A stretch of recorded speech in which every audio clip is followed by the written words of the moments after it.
Hi everybody, it's Jenny from the Missouri Star Quilt Company, and years ago I did a quilt for you called Half and Half, and it looks quite a bit different than this quilt, but I got the what if brain when I was looking at this pattern, and I decided to change it up and see what would happen if. So this is the Half and Half twist. So let's take a look at this quilt behind me. Doesn't this just look like you worked so hard? I can hardly wait to show you how to do it because it's super easy and you're going to love it. So to make this quilt, you're going to need one packet of 10-inch squares, and we have used Wildflower Batiks Favorite by Island Batiks. And you're going to need a pack of white 10-inch squares or a background color, anything you'd like to use. And there's also going to be some inner border, which is 3/4 of a yard, and I use the same white to match that. You can see my backgrounds here match this inner border out here. For the outer border, you will need 1 3/4 yards. For the backing, you will need 8 1/2 yards. Let me show you this purple backing on here. Isn't that luscious? It's just such a bright, pretty purple, and when they do batiks and they combine those colors, it's gorgeous. You'll notice the quilting pattern on here is a Missouri Star Quilt Company Chicks. It's MSQC Chicks, and I love seeing the little bird popping up just as they're going along and swirling around. It's just so cute. So because we're using every square in this entire pack, it's going to make a quilt that is 80 by 90. You're going to have 6 across by 7 down.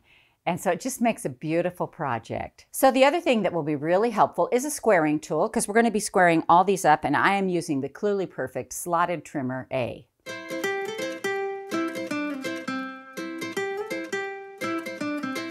All right, so this is the block we're going to make, and I know it looks like a lot of work, but you got to watch what we're doing here because it's pretty easy, and I think you're going to be really surprised.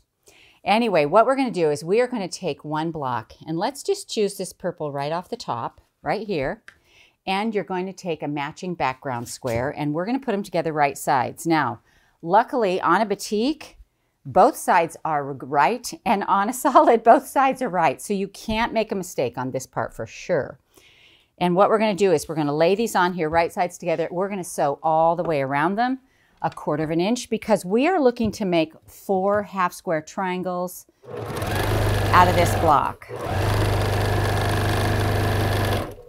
So you'll notice on this block that my pre-cut is a little bit bigger than my printed square, and the reason for that is because of the little peaks that are on it. So when I have squares that vary in difference, I never cut them all to match. I just choose one for my presser foot to follow. And on this one, I'm choosing the print color. Does that make sense? So I'm lining my presser foot up with the edge of the print, so I get that nice 1/4 inch seam all the way around. Now there are several ways that you can do this. What you're looking for is a half square triangle, which means when you sew all the way around a square, you can just cut it diagonally both directions like this and get your half square triangles and then square those up. Now if you're using a square that has a 45 line on it or a block lock ruler or something like that, you'll want to do that. I am using the Clearly Perfect Slotted Trimmer, and so I'm going to show you a little hack for that. And what I like to do to save a cutting step is I'm just going to lay this right on the stitch line right here, and I'm looking at my 6 1/2 line because we're squaring these to 6 1/2, and I'm literally going to just come in and cut this here and here like this, trim off my little edges right here, and just pull this out of the middle. So for me, this saves some time. It saves a step. I can slide this all the way over to the edge. I'm still lining up my seam line on theirs, and I'm going to trim this edge, come up here, and come over here. So this is a little hack for using the Clearly Perfect Slotted Trimmer. But as always, you can cut the block diagonally, side to side, and you'll have 4, and then you can either cut them with the Clearly Perfect, or you can press them open and square it using a squaring block. Squaring was hard for me, so the Clearly Perfect made it one of those things that made it really easy. All right, So now these are all squared to 6.5, which is exactly what we want, and we're going to press them open. So what I'm going to do is I'm going to put my dark color on the top. Let me move this for you.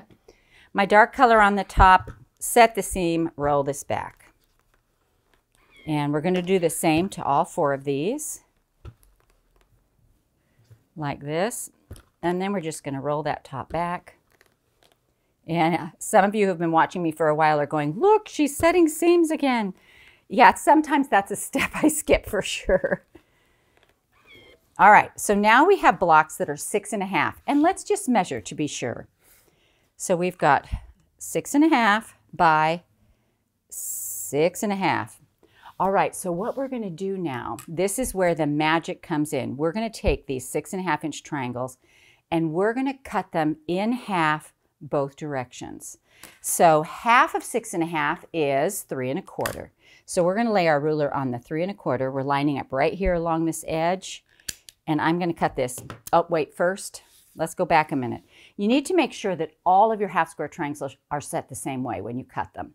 And that's something, as I was doing it, you know, I just get in a rote and I forgot. And while I'm not 100% sure that it makes a big difference because you get the same blocks out of them regardless of the direction you cut, it will make better sense to your brain. So again, we're going to come in 3.25. That's half of 6.5. We're going to cut right here.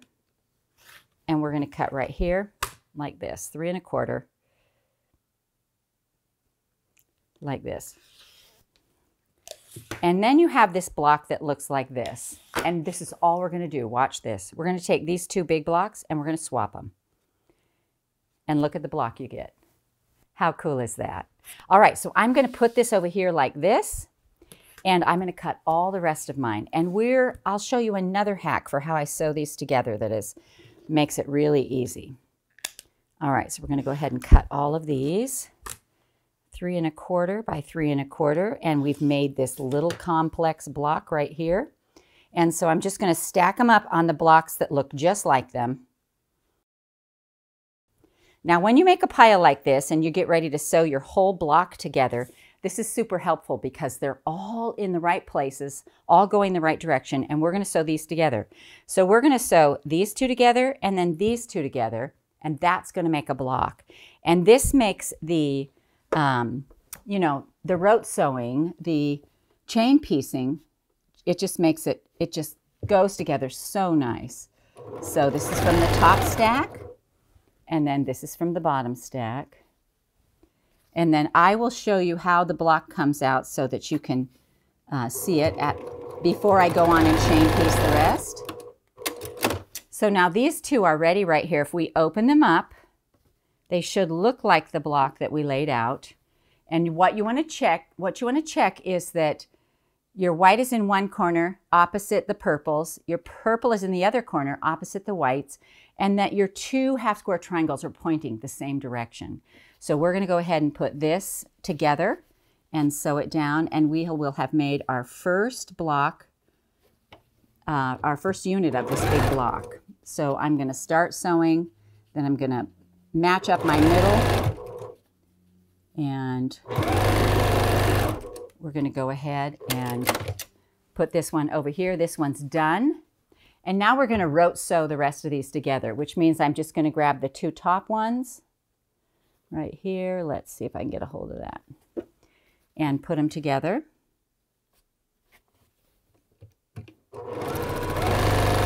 And then the 2 bottoms. So I'm making a whole square every time I put these 2 together.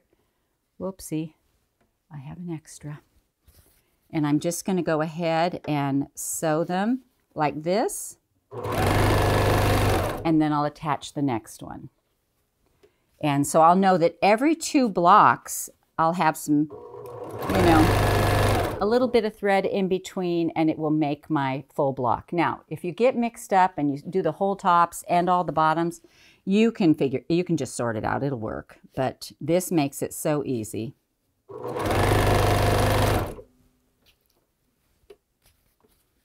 Because sometimes I forget, like, you know, that I already did a top one and then I have to do a bottom one. But if you can remember it and do it, you know, one after the other, it'll make for really easy sewing. All right, so I now know that every 2 blocks is a whole block, a whole unit. So I'm going to cut those apart like that. And so then what we're going to do here is we're just going to open these up like this, make sure they make good blocks and everything's going the right direction. And we're going to sew those back together, and we'll chain piece these as well. And chain piecing just means that you're going to sew along and you're not going to cut the thread in between your blocks. It just is a little bit of a time saver. All right, so again, we're going to open this one. We're going to make sure it fits, looks nice. And we're going to sew that together. A few anchoring stitches, make sure the middle matches up. And then coming across the side.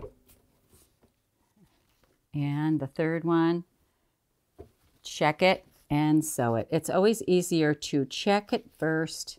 You know, it's a little easier than ripping for sure.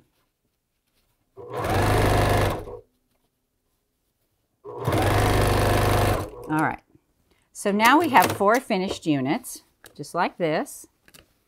And we're going to go over to the ironing board and we're going to press these so they're nice and flat. And what we're looking for here is a flat block. So the batiks are just lovely to iron. They just lay down so nice. And we're going to stack these up.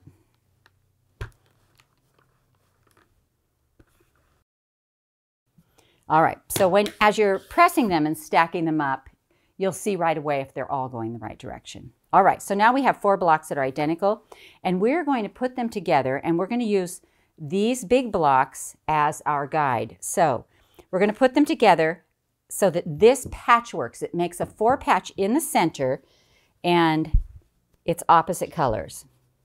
So we're going to go just like this.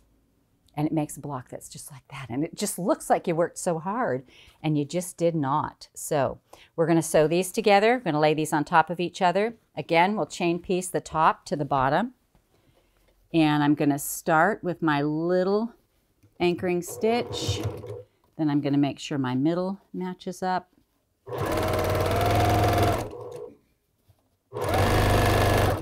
And then I'll slide this one under.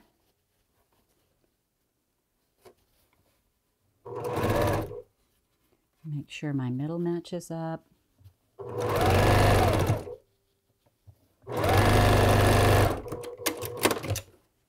And then we're going to open this up. Make sure you still have a patchwork in the center where it's like white, purple, purple, white, so that you can see all the different colors.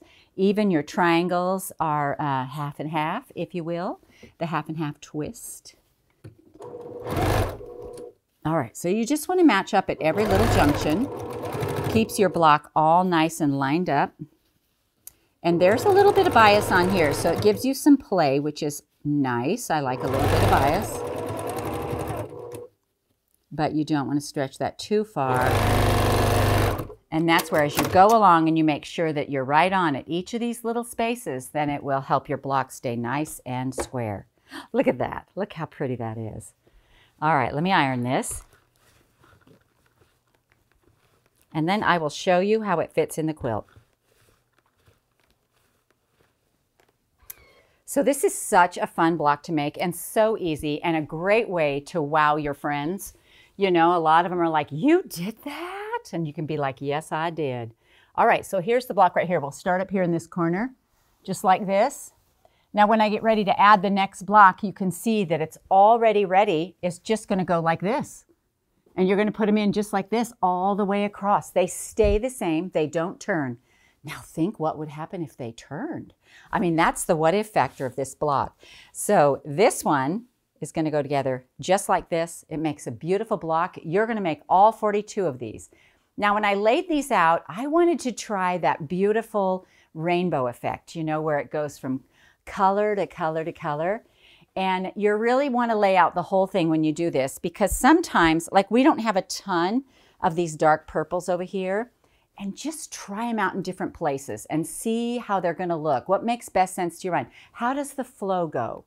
You know, does it work for you? Now, if you're just making this with regular fabric and you just want to put it together all scrappy, you can totally do that and it would be beautiful. So have fun with this. I hope you enjoyed this tutorial on the half and half twist from the Missouri Star Quilt Company.